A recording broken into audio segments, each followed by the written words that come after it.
అందరికీ నమస్కారం. జనసేన టీడీపీ వాళ్ళందరికీ నమస్తే.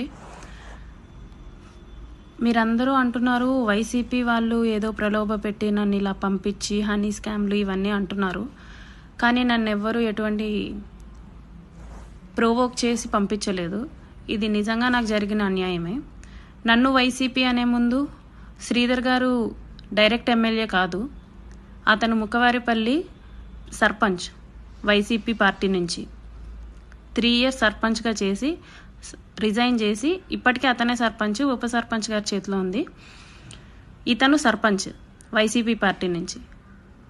సో చెప్పాలనుకుంటే నేను కూడా అతనేదో వైసీపీ నుంచి జనసేనకు వచ్చాడు ఇలాంటివి కూడా నేను చెప్పచ్చు. కానీ ఇక్కడ జరిగిన అన్యాయం ఒక అబ్బాయికి అమ్మాయికి మధ్య జరిగింది. పార్టీలకి సంబంధం లేదు. ఇప్పుడు ఒక అతను ఐటీ ఎంప్లాయ్ అయితే ఐటీ ఎంప్లాయ్ అని పిలుస్తాం, అతను ఆక్యుపేషన్ అది జనసేన పార్టీ నుంచి రిప్రజెంట్ చేసింది, అది అతని అఫిడవిట్లోనే ఉంది. అందుకనేసి మేము జనసేన పార్టీ అని పలకాల్సి వచ్చింది తప్ప if he is an IT employee, if he is some worker or something మేము అదే పెట్టి పిలుస్తాం.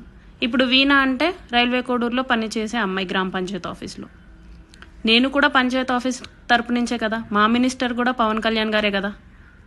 సో నన్ను ఏ పార్టీ ప్రలోభ పెట్టి ఈ పని చెయ్యి అనేసి పంపించలేదు. ఇది మీకు ఎంక్వైరీలోనే కొద్ది రోజుల్లో తేలుతుంది. అండ్ మీడియా గురించి వస్తే నిన్న చాలా కామెడీ చేశారు. ప్రెస్ మీట్లో మేము కొన్ని క్లారిఫికేషన్స్ ఇద్దాము అని చెప్పేసి మేము వస్తే వాళ్ళ సూటిపోటి మాటలతో కామెడీ డైలాగ్స్తో అమ్మాయితో మాట్లాడుతున్నామని కూడా చూడకుండా ఇష్టం వచ్చినట్టు కామెడీ చేశారు, వెటకారం చేశారు, ఐరానిక్గా మాట్లాడారు.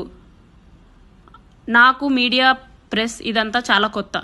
నాకు అన్యాయం జరిగింది, ఏ విధంగానూ న్యాయం జరగట్లేదు అని చెప్పేసి నేను మీడియా ముందుకు వచ్చాను.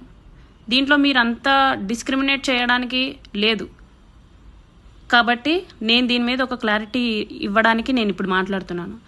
అండ్ తాతంశెట్టి నాగేంద్ర గారు అన్నారు 2012 నుంచి నా బయోడేటా తీసి ఎవరెవరో అబ్బాయిల పేర్లు చెప్పి మాట్లాడుతున్నారు. అతను కొంచెం క్లారిటీ ఇవ్వాలి. వాళ్ళు ఫ్రెండ్సా, అఫైర్సా, బాయ్ ఫ్రెండ్సా అనేది క్లారిటీ ఇవ్వాలి. విత్ ప్రూఫ్స్తో క్లారిటీ ఇవ్వాలి. జస్ట్ పేర్లు చెప్తే మేము అట్లా ఊరుకోం కదా, నేను అట్లా ఊరుకోను కదా. నా మీద ఎవరైనా అట్లా అంటే నాకు ఇది జరిగింది అని చెప్పేసి నేను ప్రూఫ్స్తో చెప్తున్నాను. ఆయన ఇలా జరిగింది అని చెప్పేసి ప్రూఫ్స్తో చెప్పమని చెప్పండి. జస్ట్ పేర్లు చెప్తే ఒక పేరుతో 100 మంది ఉంటారు. ప్రూఫ్స్ కావాలి కదా నాకు అఫైర్స్ ఉన్నాయని చెప్పేసి. పోనీ అది మీ ఎంక్వైరీ టీమ్కే సబ్మిట్ చేయండి, ఐ రిక్వెస్ట్. ఇంకొకటి 25 కోట్లు అడిగాను అనేసి అంటున్నారు. అసలు ఆ వాయిస్ నాది కాదు, నేను అందుకే స్టన్ అయ్యాను. మీరేదో 29 seconds ఉంది ఆ వీడియో. 29 seconds వీడియోని నాకు చూపించి ఇది మీ వాయిస్ అంటే నేను ఒప్పుకోను. నా వాయిస్ కానిది నేను ఒప్పుకోను. ఒకటి, ఆ వాయిస్ ఎవరితో మాట్లాడా, ఒకవేళ నేను నిజంగా మాట్లాడుంటే ప్రూవ్ చేయాల్సిన వాళ్ళు ఎలా ప్రూవ్ చేయాలంటే ఆ వాయిస్ ఫుల్ ఆడియో పెట్టండి. జస్ట్ 29 seconds అంటే నేను ఎవరితో మాట్లాడినట్టు ఏమని మాట్లాడినట్టు.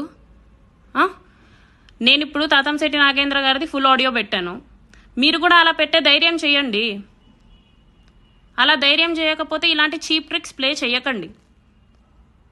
అండ్ నన్ను ఇంతమంది క్వశ్చన్ చేస్తున్నారు, ఇంతమంది విమర్శిస్తున్నారు. సేమ్ క్వశ్చన్ మీడియా వాళ్ళగా మీరు ఎమ్మెల్యే గారిని కూడా అడగండి. ఆ ప్రయత్నం మీరు ఎందుకు చేయడం లేదు? ఇప్పుడు నాకు ఇది బాధ అని చెప్పేసి నేను ఒకరి పేరు చెప్తే ఇది నిజమా కాదా అని చెప్పి క్లారిటీ తీసుకోవాల్సిన బాధ్యత కూడా మీకుంది కదా. నేనేమో రెచ్చిపోయి మాట్లాడి ఎమోషనల్ అయిపోయి ఫ్రస్ట్రేట్ అయిపోయి అలా మాట్లాడితే ఇది బరి తెగించింది అంటున్నారు. కామ్గా మాట్లాడుతుంటేనేమో ప్లాన్ ప్రకారంగా మాట్లాడుతుంది అనేసి అంటున్నారు. నేను ఇంకా ఏం చెప్పాలో నాకు అర్థం కావట్లేదు. అన్ని ఎంక్వైరీలో తెలుస్తాయి. ఒక 2-3 daysలో అన్ని ఎంక్వైరీస్కి whatever the type of enquiry it may be నేను కోఆపరేటివ్గా ఉన్నానండి.